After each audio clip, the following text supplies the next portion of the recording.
Students BSc part first के आज का अपना टॉपिक है क्वांटम संख्याएं। किसी परमाणु में इलेक्ट्रॉन की स्थिति को दर्शाने के लिए, यानी किसी परमाणु के अंदर इलेक्ट्रॉन कहाँ प्रेजेंट है उसे बताने के लिए हमें चार संख्याओं की ज़रूरत होती है। उन्हें हम क्वांटम संख्याएं कहते हैं। ये क्वांटम संख्याएं श्रोडिंगर इक्वेशन के हल से प्राप्त होती है, जो किसी परमाणु में उपस्थित इलेक्ट्रॉन का एड्रेस बताती है कि वो कहाँ प्रेजेंट है, किस स्थिति में। ये क्वांटम संख्याएं इस प्रकार है।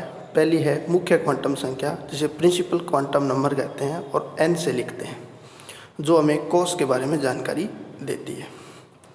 दूसरी है कोणीय क्वांटम संख्या, या इसको एजीमुथल क्वांटम नंबर भी कहा जाता है, जिसे हम स्मॉल l से लिखते हैं, जो हमें उपकोष की जानकारी देती है। तीसरी है चुंबकीय क्वांटम संख्या m,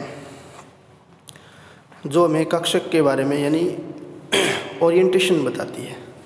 चौथी है चक्रण क्वांटम संख्या, स्पिन क्वांटम नंबर s, जो इलेक्ट्रॉन के स्पिन के बारे में जानकारी देती है कि किस प्रकार का इसमें चक्रण प्रेजेंट है। इन चारों में से n, l और m यानी principal quantum number, azimuthal quantum number और मैग्नेटिक क्वांटम नंबर, ये श्रोडिंगर तरंग समीकरण के हल से प्राप्त होती है। अब हम एक एक करके इनको डिटेल से जानेंगे। पहला है मुख्य क्वांटम संख्या। ये जो क्वांटम संख्या है, ये हमें उस कोष की ऊर्जा, उसकी आकृति, आकार आदि के बारे में जानकारी देती है। इसके मान क्या क्या हो सकते हैं? इसका मान 1 से लेकर के 1, 2, 3 इस तरह से कुछ भी मान हो सकते हैं। इनके कोषों के नाम भी कुछ स्पेशल नाम दिए गए हैं। जैसे पहले कोष को K कोष कहा जाता है, दूसरे को L, तीसरे को M, चौथे को N, इस तरह से। N का मान बढ़ने से कक्षा की ऊर्जा भी बढ़ती है। जैसा कि हम जानते हैं कि बोर थ्योरी से E इज इक्वल टू, यानी एनर्जी जो है इलेक्ट्रॉन की, वो होती है -13.6 Z²/n² इलेक्ट्रॉन वोल्ट पर एटम। अब यहाँ पे आप देखोगे कि n² जो है विलोमानुपाती है उसके, लेकिन बाहर माइनस साइन है। इसका मतलब ये हुआ कि n का मान बढ़ने से कोष की ऊर्जा बढ़ती जाती है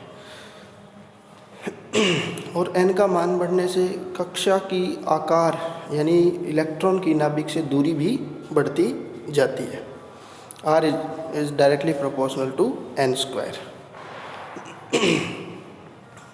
और n का मान बढ़ने से इलेक्ट्रॉन का कोणीय संवेग भी बढ़ता है। हम जानते हैं कि MVR कोणीय संवेग जो होता है वो NH/2π होता है, जहाँ n एक नंबर है जो 1, 2, 3, 4, 5 कुछ भी हो सकता है, जो कोष की संख्या के अनुकूल है। अब हम बात करें कि किसी nवें कोष में अधिकतम कक्षकों की संख्या कितनी होगी, तो वो होगी n²। और किसी nवीं कक्षा में अधिकतम इलेक्ट्रॉनों की संख्या जो है वो होगी 2n²।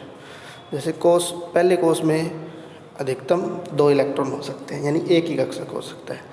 दूसरे कोष में कुल 4 कक्षक हो सकते हैं, 1s और 3p, तो 8 इलेक्ट्रॉन हो सकते हैं। इसी प्रकार तीसरे में 18 इलेक्ट्रॉन हो सकते हैं, चौथे में 32, इस तरह से। अब आती है दूसरी quantum number, azimuthal quantum number, या इसको सब्सिडरी क्वांटम नंबर या सेकेंडरी क्वांटम नंबर भी कहते हैं। यह क्वांटम संख्या उपकोष की आकृति और ऊर्जा के साथ साथ कक्षीय कोणीय संवेग के बारे में हमें जानकारी देती है। इसकी जो वैल्यूज़ है, उन वैल्यूज़ से हम उपकोष का प्रकार लिखते हैं। जैसे L बराबर 0 होगा तो S उपकोष होगा, 1 होगा तो P, 2 होगा तो D, L बराबर 3 है तो F, 4 है तो G, 5 है तो H, इस तरह से। और L की वैल्यू जो है वो 0 से लेकर के n-1 तक इसके मान होंगे, कुल मान होंगे n। यानी किसी n के लिए L की जो टोटल वैल्यू है वो n होगी, और कहाँ से शुरू होगी, 0 से n-1 तक। ये शुरू के जो 4 डिजिट है SP DF, ये पॉली इलेक्ट्रॉनिक एटम के स्पेक्ट्रम से लिए गए हैं, जिसका मतलब है सारप से उनकी जो स्पेक्ट्रल लाइन आती है, सारप, प्रिंसिपल, डिफ्यूज, फंडामेंटल, वहाँ से ये लिए गए हैं। उसके बाद जो है वो अल्फ़ाबेटिकली अरेंज किए गए। हम जानते हैं कि अगर n बराबर 1 है तो l का कोई कितने मान पॉसिबल होंगे, एक ही मान पॉसिबल होगा, और वो होगा 0 से शुरू करना है तो वो 0 ही होगा। तो वो किस कक्षक को रिप्रेजेंट कर रहा है, 1s उपकोष को। n बराबर 2 है तो l के 2 मान होंगे, कहाँ से कहाँ तक होंगे, 0 से n-1 तक। 0 और n-1 मतलब 2 - 1 = 1, तो 0 और 1 2 मान होंगे। 0 वाला 2s हो गया और 1 2p के लिए हो गया। इस तरह से हम इन कक्षकों को रिप्रेजेंट कर सकते हैं। किसी nवीं कोष में उपकोषों की संख्या n होती है। अगर हम बात करें कि दूसरा कोष है तो उपकोष 2 होंगे, तीसरे कोष में उपकोष 3 होंगे। इस तरह से कक्षीय किसी उपकोष में उपस्थित अधिकतम इलेक्ट्रॉनों की संख्या एक उपकोष के अंदर कितने इलेक्ट्रॉन हो सकते हैं, तो वो होगा 2 12 + 1। जैसे L की वैल्यू 0 है तो मैक्सिमम 2 इलेक्ट्रॉन हो सकते हैं। L की वैल्यू अगर 1 है तो मैक्सिमम 6 इलेक्ट्रॉन, क्योंकि 1 किसको रिप्रेजेंट कर रहा है, P को, और P में हम जानते हैं कि 3 कक्षक होते हैं और एक कक्षक में अधिकतम 2 इलेक्ट्रॉन होते हैं, तो 3 × 2 = 6 इलेक्ट्रॉन हो सकते हैं। इसी प्रकार इससे हम उपकोषों की आकृति के बारे में भी पता चलता है कि L बराबर 0 हो, L बराबर 0 हो तो S उपकोष होगा, S उपकोष की आकृति गोलाकार होगी। L बराबर 1 हो तो P उपकोष होगा जो डंबल शेप होता है, और L बराबर 2 हो तो D उपकोष होगा वो डबल डंबल शेप होता है, और L बराबर 3 हो तो F उपकोष होगा और उसकी F कक्षकों की आकृति आप जानते हो कि थोड़ी कॉम्प्लेक्स प्रकार की होती है। अगली क्वांटम नंबर आती है चुंबकीय क्वांटम संख्या। यह क्वांटम संख्या कक्षकों के अभिविन्यास और ऊर्जा के बारे में जानकारी देती है। कक्षकों का अभिविन्यास से मतलब है कि एक उपकोष के अंदर कितने कक्षक प्रेजेंट हो सकते हैं, यानी किस तरह से व्यवस्थित हो सकते हैं। m का जो मान है वो l के मान पर डिपेंड करता है। l का मान n के मान पर डिपेंड करता था, m का मान l के मान पर डिपेंड करता है, और कुल जो मान होंगे इसके -l से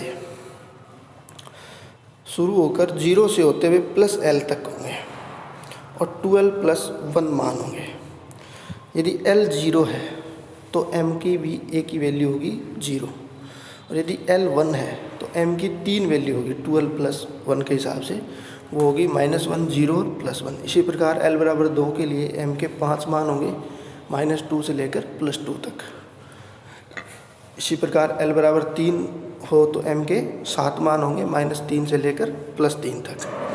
अब चौथी क्वांटम नंबर आती है जो इन सबसे डिफरेंट है, जिसे हम स्पिन क्वांटम नंबर कहते हैं। यह जो है वो इलेक्ट्रॉन स्वयं के अक्ष पर जो चक्रण करता है, स्पिन मोशन करता है, उसके बारे में जानकारी देती है, और स्पिन एंगुलर मोमेंटम के बारे में भी बताती है। हम जानते हैं कि जैसा कि पाउली के अनुसार एक कक्षक में अधिकतम 2 इलेक्ट्रॉन हो सकते हैं, और वो भी विपरीत चक्रण के साथ। तो अगर हम एक कक्षक के लिए दक्षिणावर्त उसकी स्पिन मोशन माने कि एक क्लॉकवाइज मोशन है, तो उसके लिए हम s की वैल्यू +½ कह देते हैं, और तो दूसरा इलेक्ट्रॉन अगर उसी कक्षक में आता है तो वो फिर एंटी क्लॉकवाइज मोशन के साथ होगा, उसके लिए s का मान -½ होगा। तो s का जो वैल्यू है वो या तो +½ होगी किसी इलेक्ट्रॉन के लिए या -½ होगी। जब +½ होती है तो उसको हम स्पिन f कहते हैं, या जब -½ होती है तो उसको हम स्पिन डाउन कहते हैं। एरो द्वारा भी इसको दर्शाते हैं, +½ वाले को ऊपर एरो द्वारा दर्शा देते हैं, -½ वाले को नीचे हेड करके एरो बना देते हैं।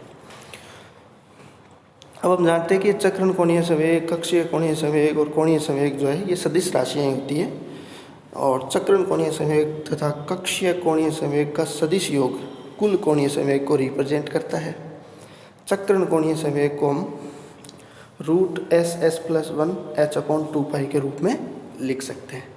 जैसा आपने कक्षीय कोणीय संवेग को लिखा था LL+1 √h/2π, तो ठीक इसी प्रकार चक्रण कोणीय संवेग को लिख सकते हैं और इनका जो रिजल्टेंट होगा वो कुल कोणीय संवेग कहलाता है। तो ये थी आज की अपनी क्वांटम नंबर्स। आज के लिए इतना ही, धन्यवाद।